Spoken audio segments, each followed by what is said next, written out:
Have you ever wondered why Canada is in debt? Have you ever wondered why the government forces Canadians to pay so many taxes? Have you ever wondered why the bankers from the largest private banks are becoming wealthier and the rest of us are not? Have you ever wondered why the gross national debt is over $800 billion? Or why we are spending $160 million a day on the interest of the national debt? That's $60 billion a year. Have you ever wondered who receives the $60 billion? What I have discovered is the banks and the government have colluded to financially enslave the people of Canada.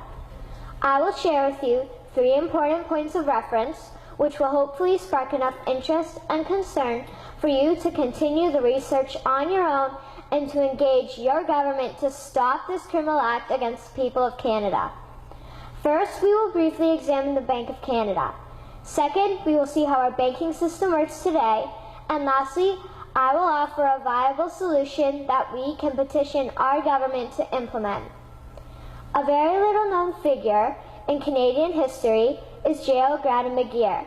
He was a lawyer, Member of Parliament, and Mayor of Vancouver. His contribution to Canada is probably the greatest in our history. He championed the creation of the National Bank of Canada, whose sole purpose is to create and manage Canada's money. It was formed on July 3, 1934, and owned by all Canadians. Until the 1970s, because of the Bank of Canada, Canada's national debt was held at a constant, manageable level, until the government decided to implement what we now have as our modern-day banking system that is robbing the Canadian people. So how are they robbing us? Allow me to explain how our private banks and government work today. First, the Canadian government borrows money from the private banks. They then lend the debt-based money to Canada with compounded interest. The government then continues to increase taxation of Canadians year after year in order to pay back the interest on the exponentially growing national debt. What results is inflation, less real money for Canadians to spend into our economy, and the real money being used to pad the pockets of the banks. Also, the government gave the banks the ability to loan out money that doesn't exist in the form of loans. When a bank gives you a mortgage, which literally means a death pledge, or a loan, they don't actually give you money. They click a key on a computer and generate the fake money out of thin air. They don't actually have it in their bank vaults. Presently, the banks only have $4 billion on reserve, but they have loaned out over $1.5 trillion. To quote Graham Towers, each and every time a bank makes a loan, a new bank credit is created. New deposits, brand new money. Broadly speaking, all new money comes out of a bank in the form of loans. As loans are debt, then under the present system, all money is debt.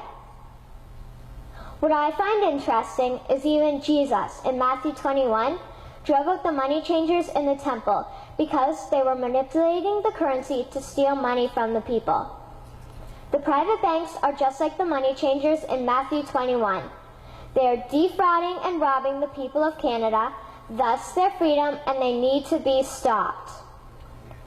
How should the banking system work?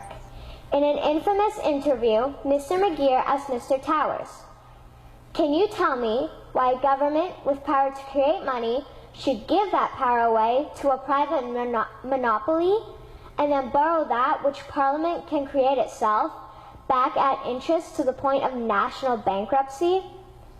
Mr. Towers replied, "If Parliament wants to change the form of operating the banking system, then certainly that is within the powers of Parliament. In other words, if the Canadian government needs money, they can borrow it directly from the Bank of Canada. The people would then pay fair taxes to repay the Bank of Canada. This tax money would in turn get injected back into our economic infrastructure and the debt would be wiped out. Canadians would again prosper with real money as the foundation of our economic structure and not debt money. Regarding the debt money owed to the private banks, such as the Royal Bank, we would simply have the Bank of Canada print the money owing, hand it over to the private banks, and then clear the debt with the Bank of Canada. And yes, we have the power and lawful right to do so. In conclusion, it has become painfully obvious, even for me, a 12-year-old Canadian, that we are being defrauded and robbed by the banking system and a complicit government. What will we do to stop this crime? What will we do to ensure that the next generation will live free and clear of the debt-based economy that enslaves them to the banks? Margaret Mead said the following, and I hope that all of you remember this. Never doubt that a small group of people can change the world. Indeed, it is the only thing that ever has. Thank you.